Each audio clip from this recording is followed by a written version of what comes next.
بسم الله السلام عليكم رمضان ونعكسن أمانك تضاد بشهر رمضان برامج كبدل نرش هذا شلون حكسر شيء كيسني وحلي هذا سلف ديسيبلين أحرجينا حلقين كي هردان إني كو عابي نرش هذا بدن كسر بيري ما تو أكدوين برامج كبرامج دي هذا هذه أنا رغو برتين أنا علي يديسور في اليستو حاجة بدن يديسور قديو ما تو مرتيوا برامج كقف غالية وأحرجينا إن واحد بدن تكرر صندوقتان هذا قف كوا سام عبد الرحمن حسين سام عبد الرحمن حسين وهلا ورجع نعسي ودايرة سوينا عاوي جنعسي بدنا كجرا دلك الصومالي جارهان مجال المقدسة سام أيامات وحكى شيء كيسان دارنا حوكو سابسن جنعسي يسدو وبدلنا ولا شيء أنا قيرنا وقولنا قناعيو كبع النقالة أو بهنا يسيس بدل كأو بهنا عمله سام كسروا برامج كبدلنا ولا شيء هذا يوتيوب كاسم تدور جناب وعنده هاي أولاً كاسم to the wall آدي أنا نقوله هاي وحنا هاي دتك كحرا كاسم to the wall سيفوك يصير دوبة وان كاجم حد علينا ما أنت يو برنامج كاو قروح لبضن يو قابتن قروح لبضن أنت بوا كاجم حد علينا أذن آدا يدوقهم حسن تحسد النوع أقبش عزومات ده نقصه في ذناي سام حوسو عزومنا برنامج كحيتا هاي كيوي يكتي عن كتب منو عن سلنا هدي برشلو ولا بدايجو وحبضنا أيو كبدلي دورنا sida aan hore ku sheegay waxaan kala sheekaysan doonaa waxa uu ku saabsan ganacsiga haddii aad danaynayso in ganacsi aad bilowdo waxaan maanta halkan ku ogaan doontaa ganacsiga sida uu u saameeyo noloshaada isbedelka uu ku soo biirin karo caqabadaha ka hortaagan iyo fursadaha ganacsiga ku furan sida ugu faa'iideysanayso haddii aad tahay dhalinyaro ama da'da doontaba Sam ugu horreyn waxaan ku weydiinaa waxay tahay waa kuma Sam dadka inaas barto waa mahadsantahay Cabdi Fataax horta haddaan isbaro dadka si kooban magacayga saxda waa Cabdiqaadir Cabdiraxmaan Xuseen magacaad bulshada ii yaqaanina waa Saam Cabdiraxmaan Xuseen Saam waa ninaaseeda intaas ku soo aniga ahaan waxaan ku dhashay magaalada hadda aan taaganahay ee Muqdisho nolosheedii intii hoosana aan ku soo barbaaray marxalado badan oo aan soo maray kadib maanta ma sha Allah waxaan ahay nin business creativity idea oo businessyada yar abuura sidoo kale ah young generation motivation oo businesska dhalinyartana ku dhiirigeliya in ay ganacsiyo iskooda sameystaan sidoo kale waxaan ahay aasaasa tiiman badan oo ka tirsan magaalada Muqdisho sidoo kale waxaan ahay qof ku tacalluqa dhinaca mutadawacnimada oo in uu dadka wax sadaqaysto oo dadka wax la wadaago وحلي النبي صلى الله عليه وسلم حيري جعلك إنما جرو إلا إيو عاد ولالك على جعلات وحنا نفتح على جعشان وحنا هيدتك متضوعني ماذا إيو صدق ذيني بحيان جعل لو والبوش قدر ذا كسوكشو أما عادي إنه وديبه هذا ما صنت عسام حقت يري عن نفسي سين الله شعدا رنتي آدم كوب وقاعدين إن أنا تقف هلا بورك أنا عسيد دايرة عاوي هي هذا بدأ سو كل حياة كوب وقاعدين إن سامفلك سام sidoo kale waa qof samafala oo bisha Ramadaan ee hadda aan ku guda jirno aad ugu shaqeeya afurinta dadka danyarta ah isagoo ku caawinaya wixii awoodiisa iyo wixii bulshada kale ka soo aruuriyo haddii ay jeceshiin samafalka dabcan inaad qayb ka noqotaan Sam waa la soo xiriirisaan ciwaanadiisa ayaa shaashadda ku soo qori doonaa Sam su'aasha xigta aan rabo inaan ku weydiiyo waxay tahay ganacsiga iyo nolosha maxaa xiriiro ka dhaxeeya Cabdi Fataax mahadsan tahay ganacsigu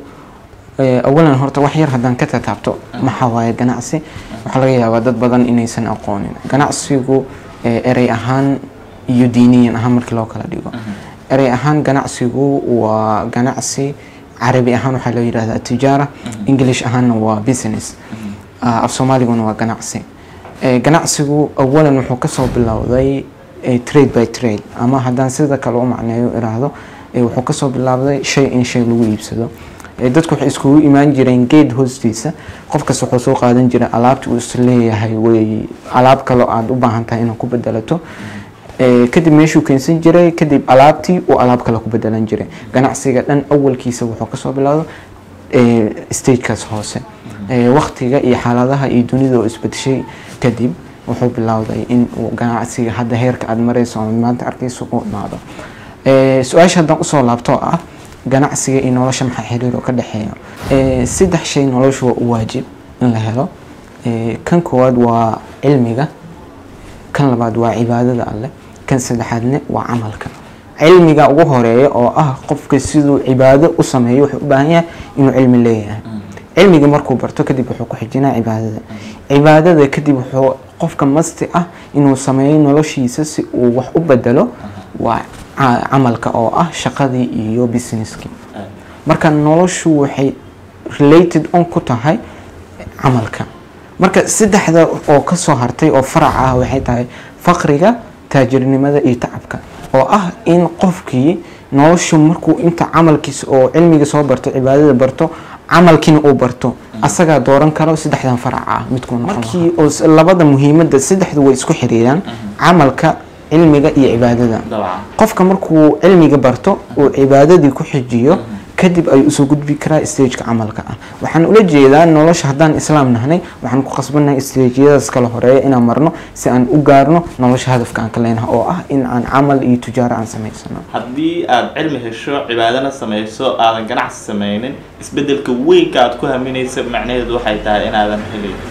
nabiga sallallahu alayhi wasallam wuxuu yiri xadiis waxa jira uu leeyahay muslimka daciifka ah waxa laga jecel yahay muslimka qawiga ah that means macnaha in ay u baahan tahay nolosh camal oo ah in qofka uu shaqaysto uu noqdo qof asaga dadka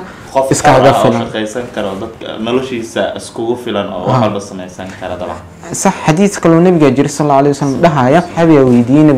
نبي الله وحن ربا إن أيدتك يجعلادان هذا ربتد إن أيدتك يجعلادان كزاهد دتك وحي هيستان that means إن تهاي دتك وحي هيستان وقتك يا أديك وحسميسو أي وحبورو من wax qabso nolosha wax adiga ku gooni ah xor ah kaga noqonaysa dadku hadidoodii waxooda inaa qabsataa صح dabcan halkaasna waxa ka dareemaysaa in muhiim ay tahay inaad samayso xorriyad nafeed oo naftaada aad xor kaga dhigto dadka kale waxyaabaha ay haystaan iyo hadallada dadka aad adigu abuurato ganacsi ku muhiim ah oo dadka kaga kobcayso farajina inaad fahanteen xiriir ka dhaxeeya ganacsiga iyo nolosha marka su'aashaada usoo gudbiyna waxay tahay barnaamijka xoog waxa ku saaran waxay tahay isbedelka nafta ama nolosha bil rabadaan lagu jira oo bisha oo dadku awood u yeelan karaan in naftooda xakameeyaan ay bedelaan bishaana marka waxa islaana waxa kula wadaagtaan bulshada xog ku saabsan sida ay noloshooda u bedelaan horan waxaan ugu soo sheekaysan xalqooyin kale waxaan maanta in halkan nagu wadaagto ganacsiga iyo isbedelku xiriir ma ka dhaxeeya isbedelka nolosha iyo ganacsiga dabcan ha waliba waxa ka dhaxeeya xiriir aad weyn haddii aniga maanta aad i wareysanayso aanan isbedel samayn lahayn ganacsiga maanta hortaada ma fadhiya saas la ajligeed haddii dhinaca kale aan ka fiirino qofka noloshiisa markii uu soo dhaafo teenagerka da-da teenagerka loo yaqaano oo 13 ilaa iyo 19 ku eg qofka noloshiisa waxaa kusoo gudbanaada xiriiro badan waxa la yiraahdaa qofka markuu yaryahay xiriirkiisu uu yaryahay xiriirka cunuga yar waa waalidkiisa oo kaliya markuu yara soo weynaado waxa ku xiriira asaga waalidkiisa iyo asxaabtiisa markuu si yara weynaado waxa ku soo xiriira kala badan marka qofka teenagerka markuu soo dhaafo mostly waxa xiriir la yeesha dunuuc cusub oo ah inuu yeesho family inuu yeesho qaraabo inuu yeesho waxyaabo badan marka si waxyaabahaas hore aan noloshiisa wax uga baahnayn ay maanta baahi ugu hayso wuxuu u baahan yahay inuu isbedel dhaqaale sameeyo si uu baahiyahaas u dabaro marka isbedelka nolosha important u yahay inuu u sameeyo xagga shaqada qofka haduusan shaqaynin oo uusan horumar shaqo sameynin wax isbedela noloshiisa ma soo kordhinayso wuxuu noqonayaa sida dadka u taqaanin darbi jiifka iyo shahadoonka dabcan waxaa u fahanay qofka haddii aanan xorriyad dhaqaale ama dhaqaalahaan ka xoroobin isbedel weynaa ka maqan absolutely oo laakiin haddii dhaqaalo uu helo ama fursad uu dhaqaalo ku abuurna haddii uu sameeyo isbedelku u baahan yahay noloshiisa uu gaari karaa dabcan ha sababtoo ah qofka transitionka in uu wax noqdo waxa wax ka dhigi karta dunida wax kasoo dunida yaa waxba lagu baas gareeyaa haddii aad rabtid in elboor aad tagtid waa kood hore inaad qaadataa tigidkii wixii aad elboor ku mari lahayd nolosha haddaad rabtid marka inaad sii wadatid qaydiga xayaatiga aad kusii noolaatid nolol wanaagsan oo qurux badan waa inaad u heshaa wixii aad ku gudbi lahayd wixii aad ku gudbi lahayd cibaadadii iyo cilmiga markii laga soo tago waxa kale aad ku gudbi kartaa waa camalka inaad shaqayso oo qof wax istara noqoto dabcan waxaa jira taa xeer dhahaya markii wax weyn u baahan tahay wax ka sii weyn ayaa lagu bixiyaa dabcan xeerkaas wuxuu noo sheegayaa haddii aad u baahanna isbedel qurux badan oo weyn oo tayo leh waa inoo bixinaa wax walba u baahan yahay isbedelkaas oo number 1 ay ka tahay dhaqaalaha haddii dhaqaalo kugu filan oo isbedelkaas ku sameynaysa u baahan tahay waa inaad number 1 marka ganacsi aad bilowdaa marka dhankaas leena way iska yeelanaysaa nolosha isbedelkeeda iyo ganacsiga dabcan okay su'aasha kale aan u gudbaynaa wax walba caqabadii challenge ay leeyihiin haddii caqabadooda aan la ogaanin laguma fikiraayo waxa ay la sameeyo sidaas la mid ah ganacsigana uu leeyahay marka maxaad is leedahay dhalinyarada Soomaaliyeed ama dhalinyarada dunida ku kala nool ee Soomaalida iyo dadka kaleba caqabad way ka hortaagantahay inay ganacsi bilaabaan ama ay ku fikiraan inay ganacsi abuuraan cabdi fatax horta waa mahadsan tahay su-aashan waa very important ganacsigu halka shay uu u baahan yahay hal qodob oo haddii aad qodobkaas fahanto aad ganacsiga intiisa kale hore ugu durdurinayso shaygaasna waa shayga la yiraahdo cabsida ama fearka haddii aad cabsida haddii aan yara qeexo maxaa waaye cabsida businesska dhalinyartu waxay ku wada fakarayaan qof kasta oo hami leh wuxuu leeyahay riyo waxbuu ku riyoonayaa in ganacsi weyn maqaayadaha waaweyn oo magaalada ka furan ganacsiyada saddex albaaboodka qof kasta macnaa waxbuu riyo ka leeyahay inuu leeyahay ganacsi noocaas kan aabahayo kala furo kan adeerkayo kale kan hebel oo kala furo marka all of that marka qofka riyada uu leeyahay horma ugu sameysmayso sababtoo ah asaga stage wuxuu taagan yahay hoose stage-ku ku haminayo waa stage kore si stage-kaas uu koro wuxuu u baahan yahay inuu janjarada koro haddii uu isku dayo marka sidaa og tahay janjarada tilaabo dheer inta qaadimo gudbi kartid marka stage-kaas dheer oo fog hadduu u baahan yahay waa stage hoose inuu maraa si uu nolosha u qaabilo aniga waxaan leeyahay dhalinyarta ha cabsoonina laakiin u cabsada wixiina oo aan ka wado erey English on kula wadaaga jiro oo ahayd don't take the dream take the action macnaha riyadu way fog tahay laakiin maxaa ka horeeya action ina qaado ficil la sameeyso waxa aan rabo dhalinyarta inaan u sheego waxay tahay real leedahay shay aad rabtaa inaad sameyso shayga aad rabtaa inaad sameysid wuu weyn yahay ma gaari kartid ka soo qaado kale waxaad rabtaa in qof alaab u soo dhoofto loo keeno inaad noqotid laakiin aad waxa ka horeysa in wixii lagugu dhoofin lahaa meeshii lagugu dhoofin lahaa wixii inaad diyaariso oo ah inaad adiga stage hoose ka bilowdo stage hoose intuu ka bilowda gurigaaga nabi sallallahu alayhi wasallam markii quraanka lagu soo dejiyay maxaa la yiri diinta waxaad ka bilowdaa gurigaaga oo khadiijo u sheeg khadiija ku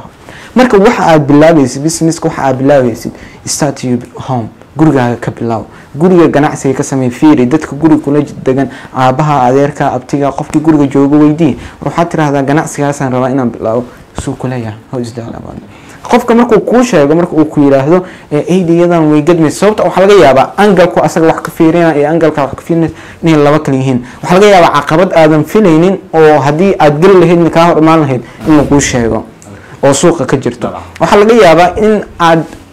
caqabad afilaysa laakiin jawaab fiican lagu siiyo lagu yiraahdo suuqa barnaamijkan aad u baahan yahay waxa laga yaabaa taa kulayn inaad ka hesho iyaga xataa ay ku yiraahdaan barnaamijkan anagu uu fiican yahay anaga kula wadeen oo sida umaleynayso ma si ka wanaagsan oo noqdo marka riyada lahayd meel dhigo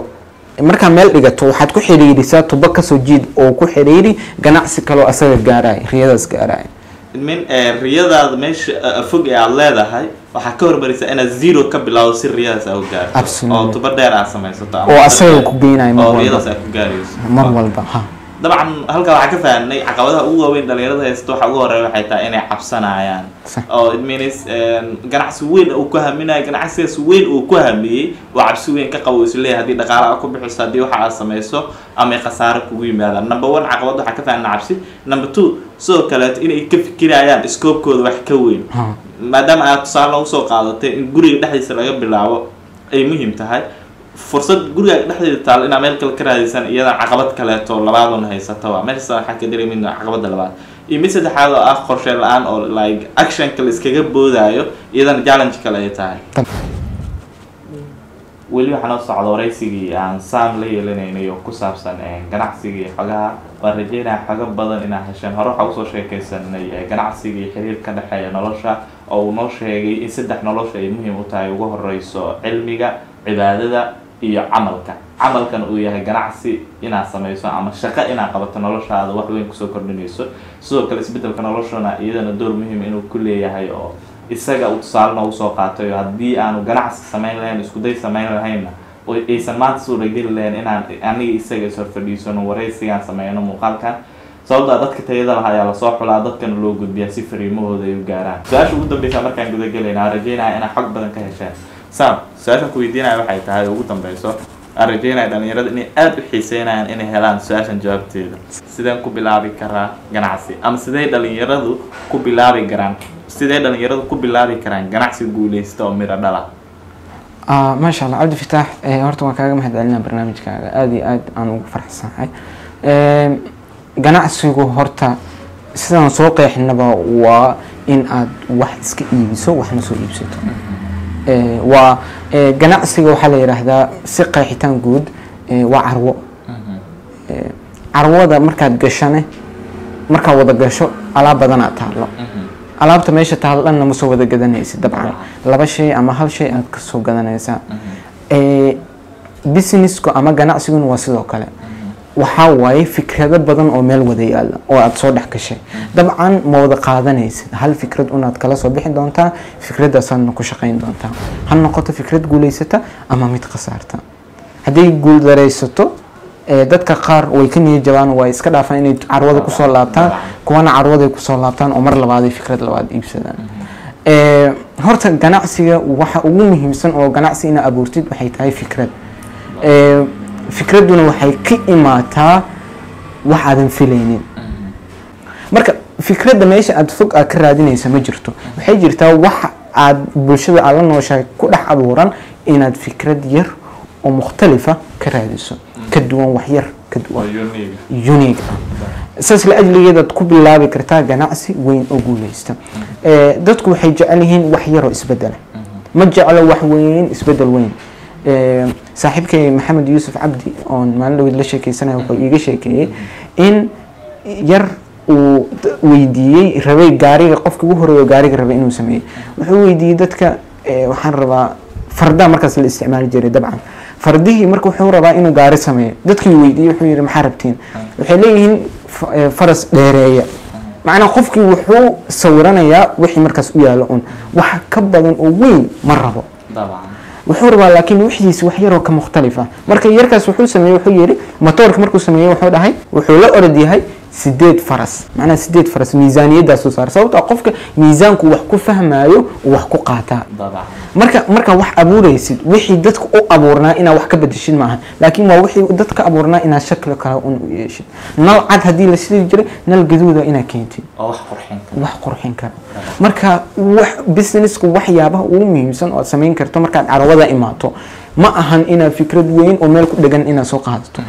waa fikrad yar oo aad leyn ku shubtay inay raadiso macna waxa uu jiray inaad dhadhan u yeesho oo macno u sameeyso qofkii maanta wadooyinka magaalada waaweyn boqol mashruuc ka furi kartaa mashruuc yar oo waxa jira magaalada hadda ka jiro ka wada jiro in biyo laga too kale waxa sameyn kartaa asaga yar bis inta leyn ku shubtid ma qurxin kartaa asaga yaa waxa ka soo saari kartaa ganacsi kale ay dadku ay la dhacaan dabcan halka waxa ka helnay talada ugu horeyso in maxay ahayd horta number 1 aad idea qurux badan abuurto oo aad horta soo wax raadiso ka fikirto maxay dadka ugu baahan yihiin oo aadan ka fikirin ganacsiga weyn sidaas lamida ciladaha jira waxa kamid ah sida caadiga noloshana ka dhex jirta in qof walba uu roo qof kale sidiisoo kala inuu noqdo suuragal ah in adiga kugu dhacday in lagu dhaho like